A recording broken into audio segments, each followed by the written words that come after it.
जय हिंद साथियों, आप सभी का एक बार फिर से स्वागत है आपके अपने परिवार शाक्या जी जीके क्लासेस में। साथियों, अगर आप लोग करें आरआरबी एनटीपीसी ग्रुप डी की तैयारी तो ये क्लास आप लोगों के लिए बहुत ही इंपॉर्टेंट रहने वाली है। साथियों, आज मैं आपके लिए लेके आऊं प्रैक्टिस सेट 12वां दोस्तों, ठीक है, जो एनटीपीसी के लिए और ग्रुप डी के लिए इंपॉर्टेंट रहने वाला है। आज की क्लास में वो सिलेक्टेड क्वेश्चंस लिए हैं जो एग्जाम के लिए अति महत्वपूर्ण है। ये क्वेश्चन तो आपको आने ही चाहिए दोस्तों, ठीक है। एनटीपीसी के पीवाईक्यू क्वेश्चंस भी हैं और टीसीएस ने जो भी आरपीएफ कांस्टेबल ने पूछे वो क्वेश्चंस भी आपको पैटर्न पता होना चाहिए। तो क्लास बहुत ही इंपॉर्टेंट रहने वाली है दोस्तों। यकीन मानिए दोस्तों, अगर आप लोग अंत तक बने रहेंगे ना तो आज की क्लास में आपको 150 से 200 क्वेश्चन रिवीजन करवा दूंगा। ये मैं गारंटी के साथ कहता हूं दोस्तों।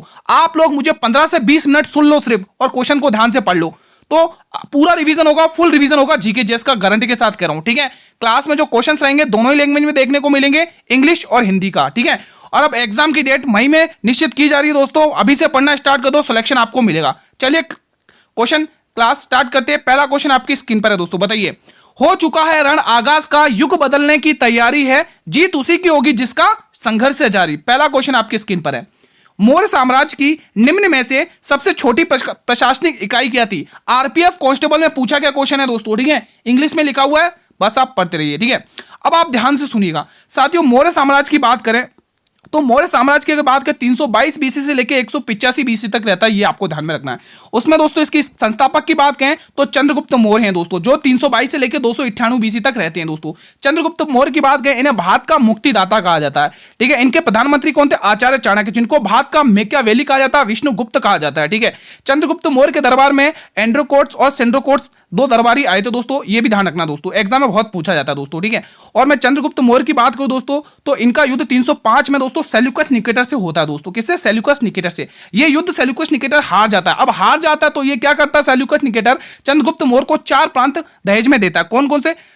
काबुल, कंधार, हेरात और मकरात, ठीक है। और साथ में अपना दूत बनाकर चंद्रगुप्त मौर्य के दरबार में भेजा जाता है, जिसका नाम है दोस्तों मेगस्थनीज। कई बार एग्जाम में पूछा गया है मेगस्थनीज। मेगस्थनीज की बात करूं दोस्तों तो ये चंद्रगुप्त मौर्य के दरबार में गया था, सेल्यूकस निकेटर का दूत था दोस्तों, ठीक है। और इसकी पुस्तक मिलती है इंडिका, बहुत पूछी जाती है, जिसमें पाटलिपुत्र का प्रकाशन बताया गया दोस्तों। अब यहीं पर आपको एक चीज और ध्यान रखनी है, जूनागढ़ का अभिलेख दोस्तों। जूनागढ़ का अभिलेख आपको ध्यान रखना दोस्तों, रुद्रदामन ने जारी किया था, संस्कृत में जारी पहला अभिलेख था दोस्तों। और इसी जूनागढ़ अभिलेख से दोस्तों हमें सुदर्शन झील का निर्माण देखने को मिलता है, सुदर्शन झील का उल्लेख मिलता है दोस्तों, जिसका निर्माण पुष्यगुप्त ने करवाया था। चंद्रगुप्त मौर्य का कौन था? राज्यपाल था, ठीक है दोस्तों। अगर मैं बात करूं चंद्रगुप्त मौर्य की दोस्तों, ये जैन अनुयायी थे दोस्तों, जैन धर्म को पालन करते दोस्तों, जिसकी दीक्षा इन्होंने भद्रभाहु से ली थी दोस्तों। फिर उसके बाद अपना राज्य पाठ सब सौंप किसे? अपने पुत्र बिंदुसार को सौंप कर दोस्तों कर्नाटक में श्रवण बेलगोला जगह पर जाते हैं दोस्तों। वहां पर चंद्रगिरी की पहाड़ियों पर संलग्न व्रत करके अपने प्राण त्यागते हैं दोस्तों। आई होप गाइस कि आपको 1 मिनट में अच्छे से रिवीजन हुआ होगा।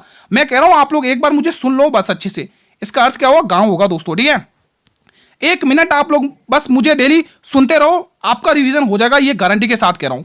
ये बताइए, आरंभिक वैदिक काल में वर्ण व्यवस्था किस पर आधारित थी दोस्तों? बताइए आप लोग, इंग्लिश में लिखा हुआ है, ठीक है दोस्तों। आप लोग मेरा साथ दीजिए, 15 से 20 मिनट तक मेरे साथ बने जाइए दोस्तों। 150 से 200 क्वेश्चन अगर मैं आपको रिवीजन ना करवा दूं तो आप कमेंट करना, है ना। चलिए इसका आंसर बताइए। इसका आंसर यहाँ पे क्या होगा? जन्म से संबंधित है दोस्तों। किससे संबंधित है? ये जन्म से संबंधित है, बर्थ से संबंधित है, ठीक है। ये प्रश्न बताइए, अरब सागर में लक्षद्वीप समूह में कौन सा द्वीप सबसे बड़ा है? बताएंगे आप लोग कमेंट करके, इंग्लिश में भी लिखा हुआ है। देखो दोस्तों, आप डेली रिवीजन करेंगे, अगर आप डेली रिवीजन करेंगे ना मेरे साथ, तो यकीन मानिए आपको सिलेक्शन लेने से कोई नहीं रोक सकता, ठीक है। सारा कंटेंट एग्जाम ओरिएंटेड है आप लोगों के लिए दोस्तों। इसमें सबसे बड़ा द्वीप मिनिकोय है दोस्तों। क्या है? मिनिकोय। मिनिकोय की बात करो दोस्तों, इसको 9 डिग्री दोस्तों, ये क्या है? 9 डिग्री जो चैनल है ना दक्षिण में स्थित है, 9 डिग्री चैनल के दक्षिण में स्थित है दोस्तों, ठीक है। लक्षद्वीप की राजधानी क्या? कवरत्ती। लक्षद्वीप की राजधानी क्या? कवरत्ती। ये क्या है दोस्तों? राजधानी है दोस्तों। ये क्या राजधानी है दोस्तों? किसकी? लक्षद्वीप की राजधानी है दोस्तों, ठीक है। अगर मैं अरब सागर की बात करूं, अरब सागर में गिरने वाली नदियों का नाम बताइए दोस्तों, कौन कौन सी हैं दोस्तों? नर्मदा, सोन, माई, ये सारी क्या अरब सागर में अपना जल विसर्जन करती हैं दोस्तों। ध्यान रखना, एग्जाम के लिए इंपॉर्टेंट है, ठीक है। अगला प्रश्न आपकी स्क्रीन पर है, उससे पहले मैं इंग्लिश में भी टिक कर देता हूं। इसका आंसर क्या आएगा? मिनिकोय, ठीक है। अगला प्रश्न आपकी स्क्रीन पर है, भारत की कौन सी पर्वतमाला संगमरमर का स्रोत है दोस्तों? इंपॉर्टेंट है, इंग्लिश में लिखा हुआ है, ठीक है। चलिए बताइए इसका आंसर क्या रहने वाला है दोस्तों, ठीक है। वीडियो को पॉज करके आंसर करिए। देखो इसका आंसर होगा दोस्तों क्या? अरावली पर्वतमाला। कौन सी? अरावली पर्वतमाला। अरावली पर्वतमाला का विस्तार दोस्तों गुजरात, राजस्थान, हरियाणा और दिल्ली क्षेत्र में फैला हुआ दोस्तों। इसका विस्तार लिख लो, एग्जाम में कई बार पूछा जाता है दोस्तों। एग्जाम में पूछा जाएगा अरावली पर्वतमाला का विस्तार किन राज्यों में फैला हुआ है दोस्तों, ठीक है। तो सबसे पहले आप ध्यान रखेंगे दोस्तों, आप यहां पे गुजरात ध्यान रखेंगे, गुजरात, गुजरात, राजस्थान, गुजरात ध्यान रखेंगे, राजस्थान ध्यान रखेंगे, और आप लोग ध्यान रखेंगे दोस्तों, ये विस्तार लिखवा दे रहा हूं, ठीक है, राजस्थान, गुजरात, हरियाणा, हरियाणा खाली विस्तार लिखूंगा कहां कहां फैला हुआ, और दिल्ली में, ठीक है। तो ये आपको ध्यान में रखना है दोस्तों, ठीक है।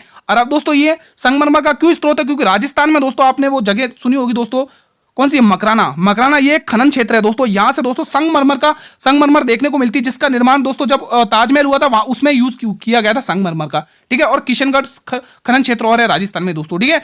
तो ये ध्यान रखना। विंध्य पर्वतमाला क्या करती है, भारत को दो पार्ट्स में डिवाइड करती है, उत्तर और दक्षिण भारत में, ठीक है। तो ये आपको ध्यान रखना है दोस्तों, ठीक है। चलिए अगला क्वेश्चन आपकी स्क्रीन पर, उससे पहले हम इसका भी आंसर टिक करेंगे। अरावली रेंज दोस्तों, ठीक है। अरावली पर्वतमाला की सबसे ऊंची चोटी कौन सी है, गुरु शिखर 1722 मीटर है, जिसको कर्नल जेम्स टोड ने संतों का शिखर कहा था, जिसको कर्नल जेम्स टोड कौन है, राजस्थान के पिता है, राजस्थान के जनक है, राजस्थान के फादर है, ठीक है, ध्यान रखना, राजस्थान इतिहास के फादर है, ये ध्यान रखना। निम्न में से कौन से राज्य में मंत्री परिषद का भाग नहीं है दोस्तों, ये क्वेश्चन आरपीएफ कांस्टेबल में पूछा गया क्वेश्चन है, बताएंगे आप लोग कमेंट करके इसका आंसर क्या होगा। बस 15 से 20 मिनट मेरे को सुन लो दोस्तों, सही बता रहा हूं, बहुत सारा क्वेश्चंस का रिवीजन करा दूंगा। देखो दोस्तों क्वेश्चन कह रहा है निम्न में से कौन राज्य में मंत्री परिषद का भाग नहीं है, तो यहां पर दोस्तों दो ऑप्शन दे रखे हैं, एक सेम इसको हटा के आप राज्यपाल करिए, क्या टिक करेंगे, राज्यपाल।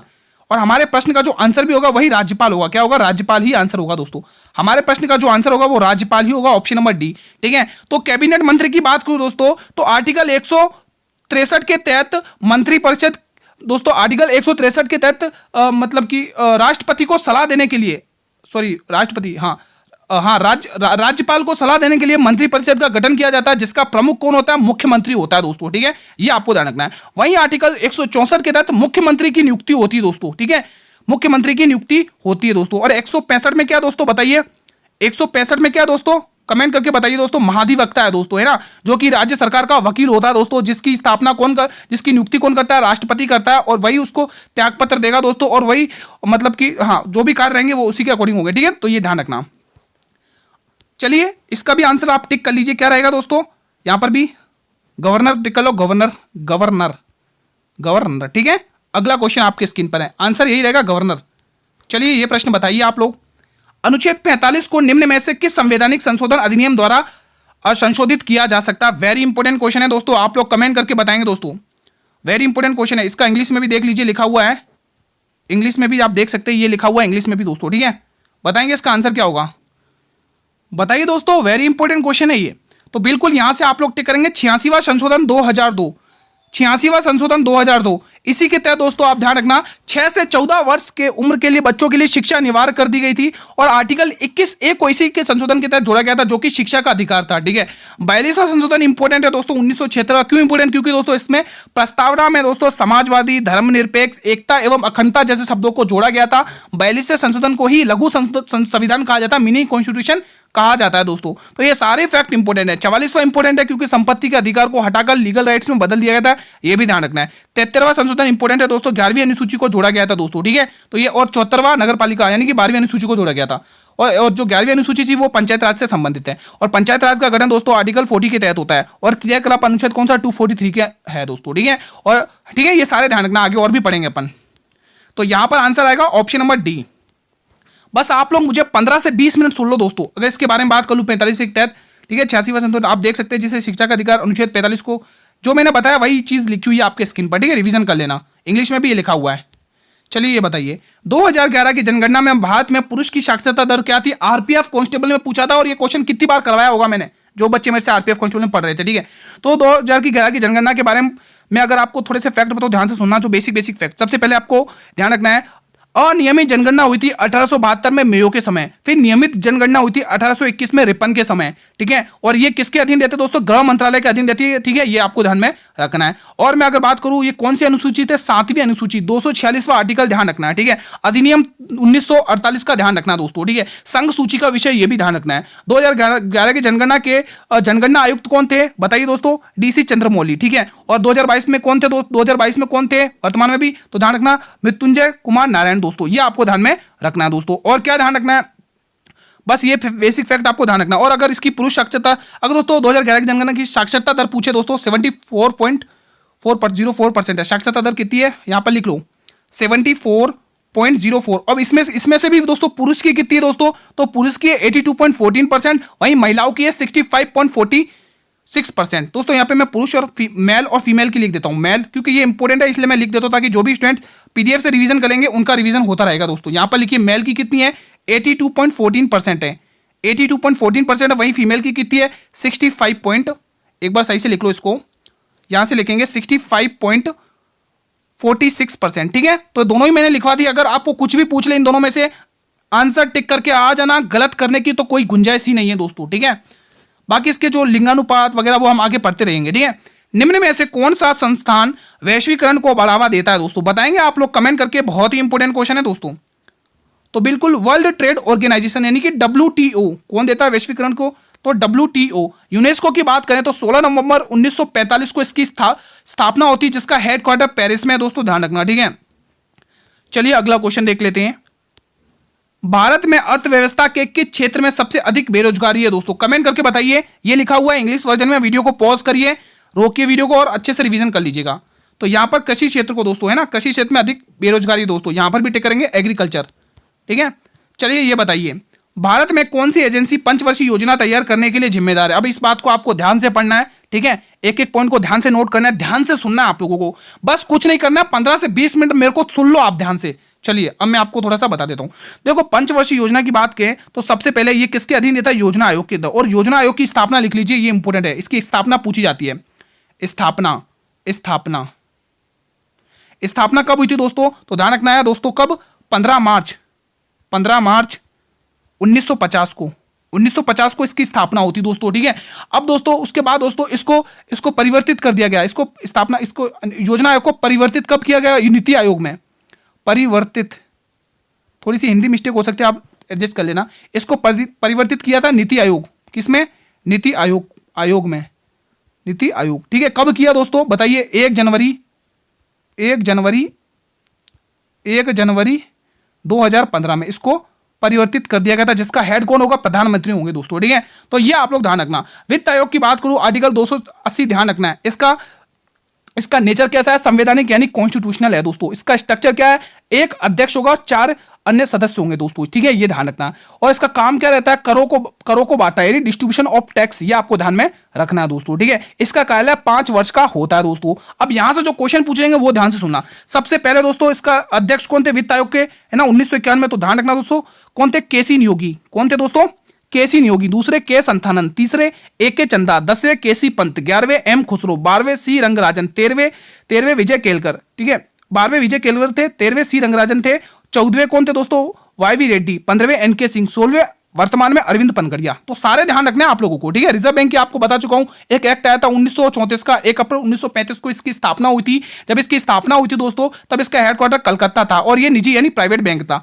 फिर दोस्तों 1937 के अंदर जब इसका राष्ट्रीय दोस्तों इसका स्थानांतरण हुआ, हेडक्वार्टर मुंबई में हो गया दोस्तों, तो वर्तमान में भी मुंबई में ही है। ठीक है, और 1949 में दोस्तों इसका राष्ट्रीयकरण हुआ, 1949 में नेशनलाइजेशन हुआ, तब ये क्या बन गया, पूरी तरह से पब्लिक बैंक बन गया यानी सरकार का बैंक बन गया। यहां से जो क्वेश्चन पूछे जाएंगे वो पूछे जाएंगे कि आरबीआई के पहले गवर्नर कौन थे, तो ध्यान रखना कौन सा, ऑसबोर्न स्मिथ। क्या ध्यान रखना, एसबोर्न स्मिथ।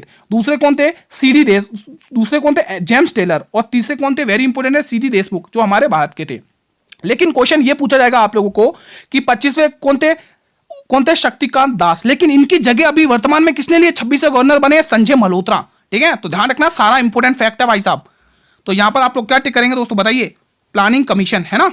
अगला क्वेश्चन आपकी स्क्रीन पर है, वित्तीय वर्ष 2025 की दूसरी तिमाही के लिए एचडीएफसी बैंक का निवल ब्याज मार्जिन कितना था। आरपीएफ कांस्टेबल में यह क्वेश्चन पूछा गया दोस्तों, ये क्वेश्चन आरपीएफ कांस्टेबल में पूछा गया, जिसका आंसर 3.46% था दोस्तों। कितना था, 3.46%। साथियों अगर आपको ये क्लास पसंद आ रही है दोस्तों, रिवीजन अच्छा हो रहा, तो एक बार क्लास को लाइक कर लेना दोस्तों, बहुत मेहनत लगती है कंटेंट बनाने में, है ना। तो लाइक शेयर से आप लाइक शेयर तो कर ही सकते दोस्तों। जब हम आप लोगों के लिए इतनी मेहनत कर रहे हैं दोस्तों, तो आप पीछे कैसे हट सकते हैं, है ना, आप पीछे कैसे कदम हटा सकते हैं, जबकि सिलेक्शन आपको लेना है दोस्तों। तो मेहनत करिए, मेरे साथ अंत तक जुड़े रहिए, आप सभी से रिक्वेस्ट है, बस अंत तक जुड़े रहिए, शुरू से सुनते रहिए मेरे को बस अच्छे से।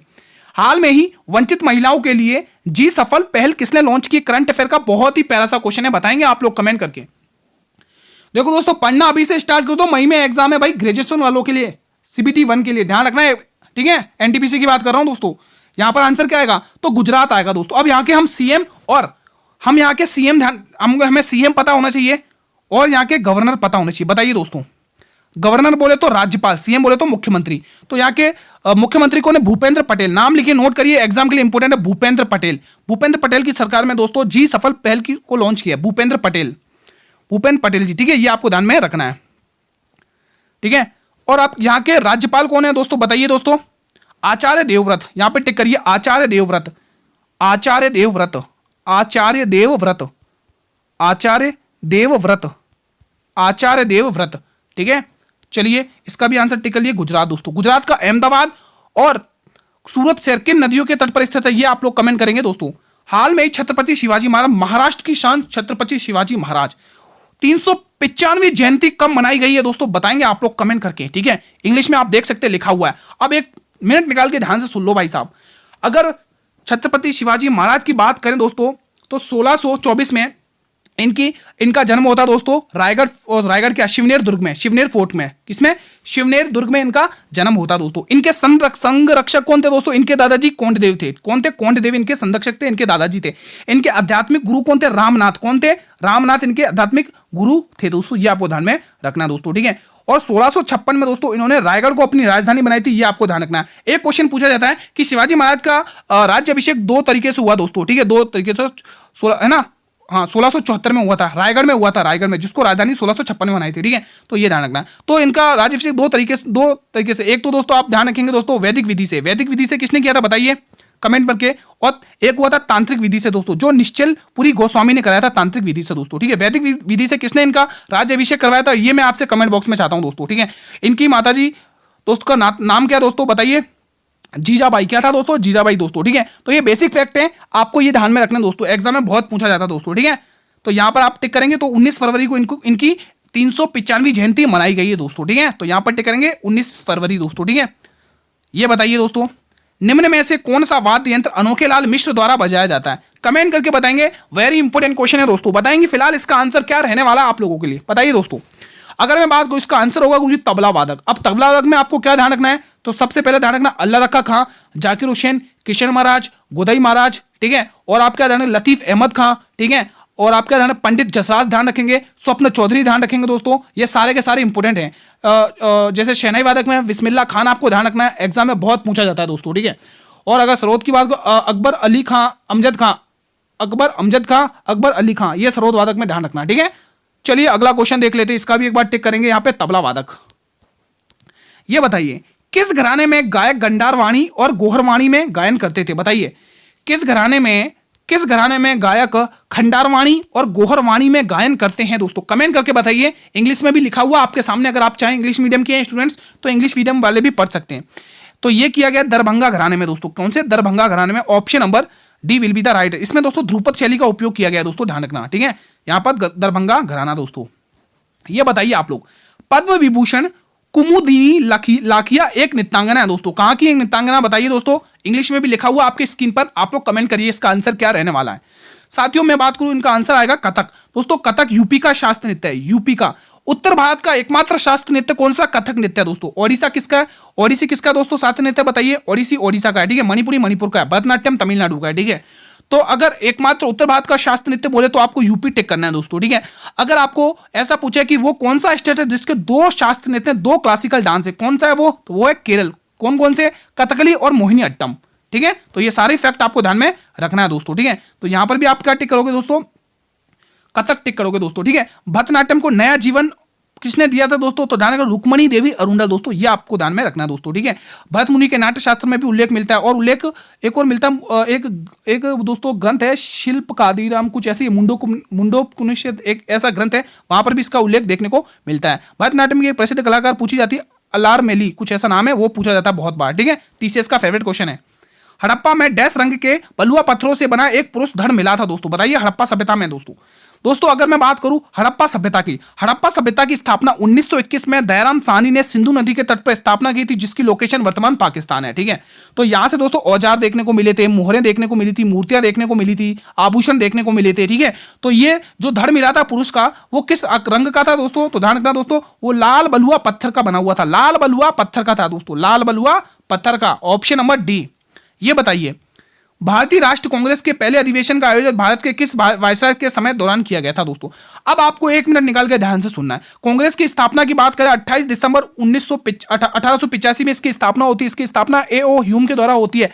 एलन ऑक्टिवियम ह्यूम जो कि आईसीसी अधिकार था, इटावा का कलेक्टर था, इसी को हर्मिट ऑफ शिमला कहा जाता है दोस्तों, ठीक है। अब कांग्रेस की स्थापना हो गई डफरिन के समय। किसके समय हुई थी दोस्तों? आंसर टिक करिएगा, डफरिन के समय। किसके समय? डफरिन के समय। अब जब इसकी स्थापना हुई तो इसके बारे में कथन कहे गए थे दोस्तों, ठीक है। लाला लाजपत राय ने अपने यंग इंडिया पत्र में सेफ्टी बल्ब का सिद्धांत दिया था दोस्तों। उसके बाद दोस्तों कौन आया था दोस्तों लाला लाजपत राय के बारे में? अरविंदो घोष। अरविंदो घोष ने कहा था कांग्रेस भीख मांगने की संस्था है दोस्तों, है ना। कांग्रेस को लोग, हाँ, कांग्रेस भीख मांगने की संस्था, ये अरविंदो घोष ने कहा था दोस्तों, ठीक है। उसके बाद दोस्तों डफरिन ने क्या कहा था?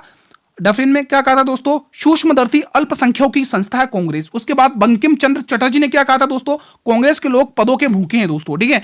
तो ये सारे कुछ फैक्ट और विवाद हुए थे दोस्तों उस समय जब स्थापना हुई थी। इसका पहला अधिवेशन 1885 में होता है दोस्तों। कहां पर? गोपाल दास तेजपाल संस्कृत विद्यालय महाविद्यालय में दोस्तों, जो कि मुंबई में हुआ था दोस्तों अधिवेशन, जिसके अध्यक्ष वोमेश चंद्र बनर्जी थे, डब्ल्यू चंद्र बनर्जी, ठीक है। 72 प्रतिनिधियों के साथ बहुत बार पूछा जाता है। फिर 1886 का इंपोर्टेंट रहता है दोस्तों, क्योंकि पहले पारसी अध्यक्ष बने थे कौन बने थे? दादाभाई नेहरू जी, 343 प्रतिनिधियों के साथ दोस्तों। 1886, 1893, 1906 3 बार अध्यक्ष रह चुके कांग्रेस के दोस्तों, ठीक है।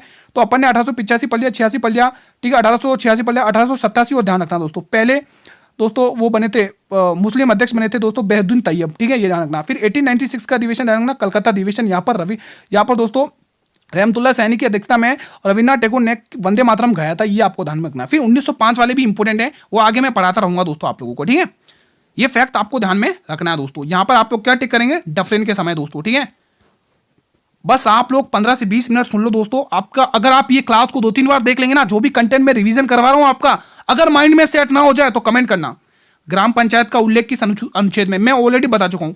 I have already told you about this question in the lecture, ठीक है। इस लेक्चर में आपको पहले ही बता चुका हूं इसके बारे में। तो बिल्कुल आप बेखौफ होकर आंसर टिक करेंगे। 243 आर्टिकल 280 वित्त आयोग, आर्टिकल 315 निर्वाचन आयोग, सॉरी हाँ, आर्टिकल 315 लोक सेवा आयोग और आर्टिकल 324 है कौन सा? निर्वाचन आयोग, ठीक है। तो ये ध्यान रखना एग्जाम के लिए। चलो लिख ही देता हूं लोक सेवा आयोग, ये चीज मैं लिख देता हूं ताकि जो भी मेरे भाई बहन पीडीएफ से रिवीजन करेंगे ताकि उनका रिवीजन। लोक सेवा आयोग अनुच्छेद निर्वाचन आयोग, क्या ध्यान रखोगे? निर्वाचन आयोग, इलेक्शन कमीशन, निर्वाचन आयोग, इलेक्शन कमीशन, है ना। और लोक सेवा आयोग यूपीएससी, लोक सेवा आयोग, ठीक है। वित्त आयोग के बारे में पढ़ा चुका हूं भाई साहब, आप कमेंट मत करना। वित्त आयोग के बारे में पढ़ा चुका हूं ऑलरेडी अभी, बस आप लोग ध्यान से सुनते रहो, ठीक है। और इसका गठन किसके तहत होता? 208 मतलब कि 48 मतलब कि 40वें आर्टिकल के तहत दोस्तों, है ना। तो ध्यान रखना 73वां संशोधन के तहत दोस्तों 11वीं अनुसूची जोड़ी गई थी, जिसमें इसको संवैधानिक का दर्जा दिया गया था दोस्तों पंचायती राज को, ठीक है। तो यहां पर भी आप लोग आंसर टिक करेंगे 243 आर्टिकल। ये बताइए मौलिक कर्तव्यों को किस अनुच्छेद के तहत जोड़ा गया? वेरी इंपॉर्टेंट है दोस्तों। किस संशोधन के तहत, अनुच्छेद के तहत जोड़ा गया? अनुच्छेद नहीं आएगा, संशोधन आएगा दोस्तों। यहाँ पे अनुच्छेद नहीं आएगा, संशोधन आएगा, संशोधन, अमेंडमेंट आएगा, संशोधन आएगा दोस्तों, अमेंडमेंट। बताएंगे आप लोग कमेंट करके, संशोधन आएगा इसका दोस्तों, अमेंडमेंट आएगा दोस्तों, ठीक है। Which are fundamental under which article, article की जगह क्या आएगा? अमेंडमेंट आएगा, अमेंडमेंट, ठीक है। तो ये आप लोग ध्यान रखना, किस अमेंडमेंट के थ्रू जोड़ा गया था दोस्तों, बताइए। तो बिल्कुल आप लोग टिक करेंगे मौलिक कर्तव्यों की बात हो रही है दोस्तों। तो मौलिक कर्तव्यों को 86वां संशोधन के तहत जोड़ा गया था। किसके तहत? 86, रुको, मौलिक कर्तव्यों को 86वां संशोधन नहीं, 42वां संशोधन है, 42वां संशोधन, ठीक है। 21वां संशोधन में पढ़ा चुका हूँ। 21वां संशोधन दोस्तों मैं आपको और बता देता हूँ। पहले मूल संविधान में कितनी 14 भाषा थी, 15वां भाषा जोड़ी गई थी सिंधी भाषा 1967 का। ये 1967 का हुआ था, सिंधी भाषा को राष्ट्रीय भाषा का दर्जा दिया गया था, तब जाके 15 भाषा हुई थी। फिर 3 भाषाएं और जोड़ी गई थी दोस्तों, बताइए। 71वां संशोधन हुआ था दोस्तों, है ना, उसमें 3 भाषाएं और जोड़ी गई, नेपाली, मणिपुरी और कोंकणी। फिर उसके बाद दोस्तों और 92 संशोधन और होता है 2003 का दोस्तों, उसमें 4 भाषाएं और जोड़ ली जाती। कौन कौन सी? बोडो, डोंगरी, संथाली और मैथिली, ठीक है। ऐसे करके 22 भाषाएं हो चुकी थी दोस्तों, ठीक है। तो ये सारे फैक्ट ध्यान में रखना, ठीक है। 69वां संशोधन दोस्तों, दिल्ली को राष्ट्रीय राजधानी का दर्जा और विधानसभा और मंत्रिपरिषद का गठन हुआ था इसी के तहत दोस्तों, ठीक है। और 42वां संशोधन बता चुका हूँ दोस्तों, पढ़ा चुका हूँ ऑलरेडी। 86वां भी पढ़ा चुका हूँ, ठीक है। तो सारे फैक्ट ध्यान रखना भाई साहब, इंपॉर्टेंट क्वेश्चन है ये, हल्के मत ले लेना इन क्वेश्चन को, ठीक है। यूनेस्को ने लाल किले को मान्यता किस वर्ष में दी थी? देखो यूनेस्को के बारे में भी मैं आपको पढ़ा चुका हूँ ऑलरेडी दोस्तों, ठीक है। यूनेस्को के बारे में भी आपको ऑलरेडी पढ़ा चुका हूँ दोस्तों, ठीक है। ये बताइए भीमराव अंबेडकर की अध्यक्षता में प्रारूप समिति का गठन किस वर्ष में किया गया था? वेरी इंपॉर्टेंट क्वेश्चन है। बाबा भीमराव अंबेडकर। इन्होंने आर्टिकल 32 को संविधान की आत्मा कहा था। क्या कहा था? आर्टिकल 32 को संविधान की आत्मा कहा था। यह आपको ध्यान रखना है दोस्तों, ठीक है। और डीपीएसपी को अनोखी विशेषता किसने कहा था? तो यह ध्यान रखना, बाबा भीमराव अंबेडकर साहब ही थे। बहिष्करणी हितकर्णी की सभा की स्थापना करने वाले भी बाबा भीमराव अंबेडकर साहब ही थे, ठीक है। और 29 अगस्त 1947 को इन्होंने प्रारूप समिति यानी कि ड्राफ्टिंग कमेटी का गठन किया था दोस्तों, 29 अगस्त 1947 को, ठीक है। बढ़े अगले प्रश्न की तरफ। चलिए यहां पर भी टिक करेंगे 1947 दोस्तों। 1946 में दोस्तों कांग्रेस दोस्तों संविधान की पहली बैठक हुई थी, बताइए, ठीक है। महमूद खिलजी को हराकर किसने विजय स्तंभ बनाया था दोस्तों, है ना? तो बिल्कुल सभी ये जो नाम दे रखे हैं दोस्तों, राजस्थान के वीर पुरुष, वीरांगना की भूमि, है ना, वहां के ये सारे पुरुष हैं दोस्तों। मेवाड़ के शासक महाराणा कुंभा दोस्तों, मेवाड़ के शासक है दोस्तों, मेवाड़ के शासक, मेवाड़ के शासक महाराणा कुंभा शासक, ठीक है। अगला क्वेश्चन देखिएगा, इसका भी आंसर टिक करेंगे, महाराणा कुंभा। ये प्रश्न देखिए, नेपाल से निकलने वाली निम्न में से कौन सी नदी है दोस्तों? बताइए दोस्तों कमेंट करके। तो बिल्कुल इसका उद्गम होता है धौलागिरी पर्वत से, धौलाधर पर्वत से, धौलाधर पर्वत नेपाल में है ना, धौलाधर पर्वत से, ठीक है। ये ध्यान रखना। सतलज का राकसताल से होता है दोस्तों उद्गम, ये ध्यान रखना आप लोगों का, ठीक है। ब्रह्मपुत्र नदी का, ये मैं कल भी पढ़ाया था दोस्तों। सिंधु नदी का उद्गम भी पढ़ा चुका हूं दोस्तों, ठीक है। राप्ती की बात करें, राप्ती दोस्तों ध्यान रखना नेपाल से निकलती है, ये आपको ध्यान रखना। ये किसकी मतलब किस में जाकर अपना जल विसर्जित करती है? तो दोस्तों जो गंगा की बाएं तट की जो सहायक नदी ना घाघरा, उसमें जाकर अपना ये जल विसर्जित करती है ना। तो ये ध्यान रखना है एग्जाम के लिए। यहां पर राप्ती रिवर टिक करेंगे दोस्तों। टाटा एयरलाइन की शुरुआत किस वर्ष में हुई थी दोस्तों? आरपीएफ कांस्टेबल में पूछा गया था क्वेश्चन ये। तो 1932 में इसकी स्थापना हुई थी दोस्तों। किसमें? 1932 में। अगला प्रश्न मेरे भाई आपकी स्क्रीन पर है, भारतीय संविधान में संसाधनात्मक शासन प्रणाली किसके संविधान से ली है? अगर 1 मिनट हो तो अच्छे से सुन लेना इस प्रश्न के बारे में, मैं आपको रिवीजन करवाता हूं, ठीक है। पहले बात करेंगे ब्रिटेन के संविधान से। ब्रिटेन के संविधान से एकल नागरिकता, एकल न्यायिक प्रणाली, ये भी हमने ब्रिटेन के संविधान से ली है, ठीक है। उसके बाद संसदीय व्यवस्था, द्विसदनीय व्यवस्था, ये भी हमने ब्रिटेन के संविधान से ली है दोस्तों, ठीक है। विधि निर्माण की प्रक्रिया और विधि का शासन, ये भी हमने ब्रिटेन के संविधान से ली है दोस्तों। लोकसभा के प्रति मंत्रिपरिषद का सामूहिक उत्तरदायित्व, ये भी हमने ब्रिटेन के संविधान से लिए। ये हो गया ब्रिटेन का संविधान कंप्लीट। बात करते हैं दोस्तों यूएसए का संविधान। वेरी इंपॉर्टेंट है, वेरी इंपॉर्टेंट है, वेरी इंपॉर्टेंट है, क्योंकि यहां से हमने मौलिक अधिकार उठाए हैं, प्रस्तावना का विचार लिया है दोस्तों, ठीक है, और उद्देशिका लिया है दोस्तों, ठीक है। उपराष्ट्रपति का पद हमने यहीं के इसी के संविधान से लिए। लोक जनहित याचिका हमने यूएसए के संविधान से लिए दोस्तों। और आप क्या ध्यान रख सकते हैं दोस्तों, न्यायिक पुनरावलोकन का सिद्धांत हमने इसी के संविधान से लिए, यूएसए के संविधान से ही लिए दोस्तों। और आप क्या ध्यान रख सकते हैं दोस्तों, स्वतंत्र न्यायपालिका हमने यूएसए के संविधान से ही लिए। ये सारे यूएसए के संविधान से कंप्लीट हो चुके हैं। मैं बात करता हूं दोस्तों ऑस्ट्रेलिया के संविधान से। ऑस्ट्रेलिया के संविधान से हमने दोस्तों प्रस्तावना के विचार लिए। भाषा हमने किससे ली थी दोस्तों? यूएसए से। और विचार हमने किससे लिए? प्रस्तावना के ऑस्ट्रेलिया के संविधान से दोस्तों, ठीक है। तो ये ध्यान रखना। समवर्ती सूची हमने ऑस्ट्रेलिया के संविधान से लिए दोस्तों। शक्तियों का विभाजन केंद्र और राज्यों में हमने इसकी संविधान से लिए, ठीक है। और दोस्तों संसद के दोनों सदनों की संयुक्त बैठक हमने आयरलैंड के ऑस्ट्रेलिया के संविधान से लिए दोस्तों, जो कि राष्ट्रपति बुलाता है 105 आर्टिकल के तहत दोस्तों, ठीक है। ये हमने आयरलैंड की ऑस्ट्रेलिया की बात कर ली। बात कर लेते हैं आयरलैंड की दोस्तों। आयरलैंड के संविधान से दोस्तों हमने क्या लिया दोस्तों, बताइए? राष्ट्रपति का पद, है ना। और ध्यान रख सकते हैं दोस्तों 12 मतलब राष्ट्रपति के द्वारा 12 मनोनीत सदस्यों का चयन दोस्तों हमने आयरलैंड के संविधान से लिए दोस्तों। और मेन इंपोर्टेंट डीपीएसपी, ठीक है। अब डीपीएसपी के बारे में थोड़ा सा बता देता हूं। भाग 4 में 36 से 51 आर्टिकल हैं, ठीक है। संविधान की अनोखी विशेषता कहा था बाबा भीमराव अंबेडकर ने, ठीक है। संविधान की आत्मा कहा था ग्रैनविले ऑस्टिन ने, ठीक है। और ध्यान क्या रखना है, एक ऐसा बैंक, एक ऐसा चेक जो बैंक की सुविधा के लिए अदा किया जा सकेगा, यह कहा था केटी शाह ने, ठीक है। और सच्चे कूड़ेदान की संज्ञा दी थी डीपीएसपी को किसने? टीटी कृष्णामचारी दोस्तों। ये आपको ध्यान में रखना दोस्तों, ठीक है। तो मैंने आपको मतलब सारे इंपोर्टेंट फैक्ट करवा दिए हैं। और इसका जो आंसर निकला है, आउटपुट निकला है, वो है ब्रिटेन। क्या आंसर निकला है? ब्रिटेन, ठीक है। तो इसी क्वेश्चन के साथ आज की क्लास हम यहीं पर वाइंड अप करते हैं। अब आप मुझे बताइए, क्या आपका 150 से 200 क्वेश्चन का रिविजन हुआ या नहीं हुआ? बताइए दोस्तों। मैंने पूरा 100% अपनी पूरा शिद्दत से पढ़ाया। बताइए आपका रिवीजन हुआ कि नहीं हुआ। अगर आपका रिवीजन हुआ है मेरे वीरों, तो मैं कुछ नहीं चाहता हूं, एक प्यारा सा कमेंट चाहता हूं कि आपका रिवीजन हुआ कि नहीं हुआ। अच्छे से बताइए कमेंट बॉक्स में, ठीक है। साथियों मेरी मेहनत पसंद आई हो तो लाइक और शेयर जरूर करना इस क्लास को दोस्तों, ठीक है। बहुत मेहनत लगती है कंटेंट बनाने में, तो लाइक शेयर तो बनता है दोस्तों, ठीक है। और अगर आप लोग पहली बार इस क्लास को वॉच कर रहे हैं दोस्तों, तो हमारे चैनल को सब्सक्राइब कर लीजिए, ताकि मैं जब भी नई क्लास को अपलोड करूं तो अपकमिंग वीडियोस का नोटिफिकेशन यूट्यूब सबसे पहले आपको ही प्रोवाइड करेगा दोस्तों, ठीक है। अगर आप इस क्लास की पीडीएफ चाहते हैं रिवीजन के लिए, तो टेलीग्राम को ज्वाइन कर लो साथियों, टेलीग्राम ग्रुप को। यहां पर आपको पीडीएफ मिलेगी तुरंत, ठीक है। और टेलीग्राम ग्रुप का लिंक इस वीडियो के डिस्क्रिप्शन बॉक्स में दिया हुआ है और मैं कमेंट बॉक्स में भी पिन करवा दूंगा दोस्तों, ठीक है। और एक बात इंपॉर्टेंट, अगर आप लोग सिलेक्शन लेना है ना आप लोगों को, तो मेरे साथ डेली 15 से 20 मिनट तो निकाल ही सकते हैं पूरे दिन के दोस्तों। 15 से 20 मिनट खाली मांग रहा हूं, बस आप लोग 15 से 20 मिनट मुझे डेली सुन लो दोस्तों। मैं यकीन के साथ कह रहा हूं आपका बहुत रिवीजन होगा, ये गारंटी के साथ कह रहा हूं दोस्तों। आप अच्छा स्कोर करके आओगे एनटीपीसी में दोस्तों, ठीक है। बस आप लोग मुझे 15 से 20 मिनट दे दिया करो अपने पूरे दिन के दोस्तों, ज्यादा नहीं, 15 से 20 मिनट तो आप निकाल ही सकते हैं। जो डेडिकेट बच्चे जो सिलेक्शन लेना चाहते हैं ना, उनके लिए 15 से 20 मिनट कुछ नहीं है दोस्तों।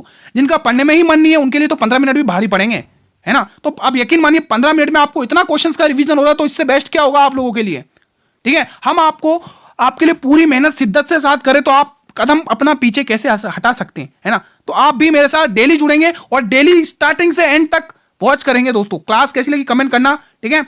और हाँ, क्लास का टाइम 8 PM रहता है। हम डेली इसी टाइम पर आपका रिवीजन करवाते रहेंगे। कल हम इसी टाइम पर एक और नई क्लास के साथ मिलेंगे, एक और नए जोश के साथ मिलेंगे, एक और नए प्रैक्टिस सेट के साथ मिलेंगे। तब तक स्टूडेंट्स जय हिंद, जय भारत, वंदे मातरम। धन्यवाद दोस्तों, मेहनत कंटिन्यू रखिएगा दोस्तों, ठीक है। धन्यवाद।